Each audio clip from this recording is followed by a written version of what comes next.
Welcome back to my channel Shreyan academy. আজকে আমি তোমাদের সামনে ফাদার্স হেল্প গল্পের ইউনিট 2টি পড়ে শোনাবো। দেখো, স্বামী আশা করেছিল দ্যাট যে with this his father would be made to see, এটার দ্বারা তার বাবা হয়তো দেখবে why he must avoid school for the day, কেন সে সেই দিনের জন্য স্কুল এড়িয়ে চলছে। But father's behaviour took an unexpected turn, কিন্তু বাবার ব্যবহার একটি অপ্রত্যাশিতভাবে মোড় নিল, মানে ঘুরে গেল। He proposed to send a letter with স্বামী টু দ্য হেডমাস্টার, তিনি প্রস্তাব দিলেন প্রধান শিক্ষকের কাছে স্বামীকে দিয়ে একটি চিঠি পাঠাবেন। No amount of protest from Swami would make him change his mind, স্বামীর কাছ থেকে কোনো প্রতিবাদী তার মনকে পরিবর্তন করতে পারল না। By the time Swami was ready to leave for school, ইতিমধ্যেই স্বামী স্কুলে যাওয়ার জন্য প্রস্তুত হয়ে গেল। Father had composed a long letter to the headmaster, বাবা প্রধান শিক্ষককে একটি লম্বা চিঠি রচনা করে দিলেন। কম্পোজড মানে হলো রচনা করা। He put it in an envelope and sealed it, তিনি এটিকে একটি খামের মধ্যে ভরলেন। এনভেলপ মানে খাম, অ্যান্ড সিল্ড ইট, এবং এটিকে সিল করে দিলেন মানে বন্ধ করে দিলেন।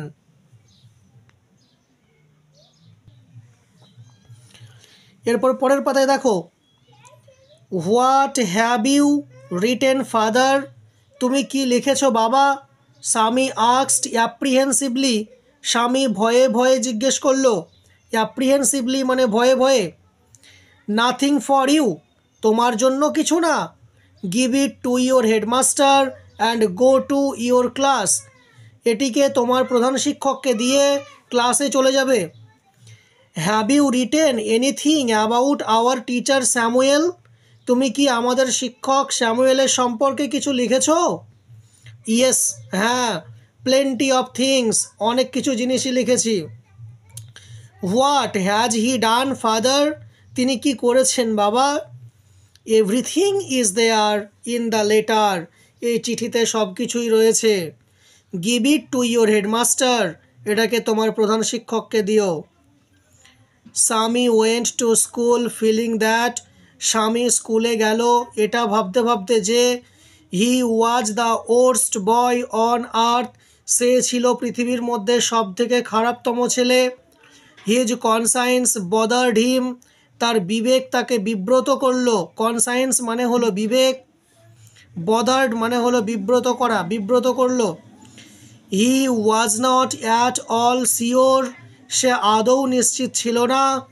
If his description of Samuel had been accurate, যে স্যামুয়েলের সম্পর্কে তার বর্ণনাটা যথাযথ ছিল কি না। অ্যাকিউরেট মানে যথাযথ বা সঠিক।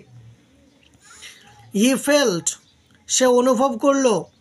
হি had mixed up the real and the imagined, সে বাস্তব এবং কল্পনাকে মিশিয়ে ফেলেছে। Swami stopped on the road side, Swami রাস্তার ধারে দাঁড়ালো। To make up his mind about Samuel, স্যামুয়েলের সম্পর্কে তার মনটাকে ঠিক করে নেওয়ার জন্য। Samuel was not such a bad man after all, Samuel আসলে কোনো খারাপ মানুষ ছিলেন না।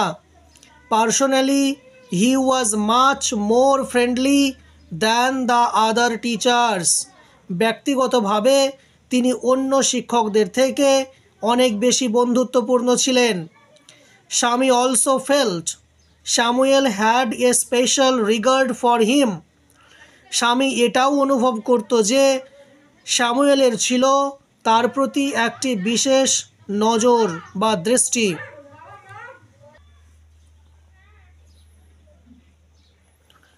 Swami's head was dizzy with confusion, স্বামীর মাথাটি বিভ্রান্তিতে ঝিমঝিম করছিল।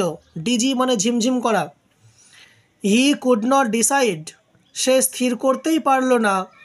If Samuel really deserve the allegations made against him in the letter, যে এই চিঠিতে স্যামুয়েলের বিরুদ্ধে যে অভিযোগগুলো করা হয়েছিল সেগুলো আদৌ সে যোগ্য ছিল কি না।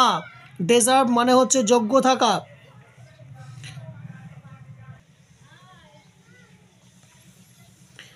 The more he thought of Samuel, সে স্যামুয়েলের সম্পর্কে যত বেশি ভাবছিল, দ্য মোর স্বামী গ্রিভড ফর হিম, স্বামী ততই বেশি দুঃখিত হচ্ছিল।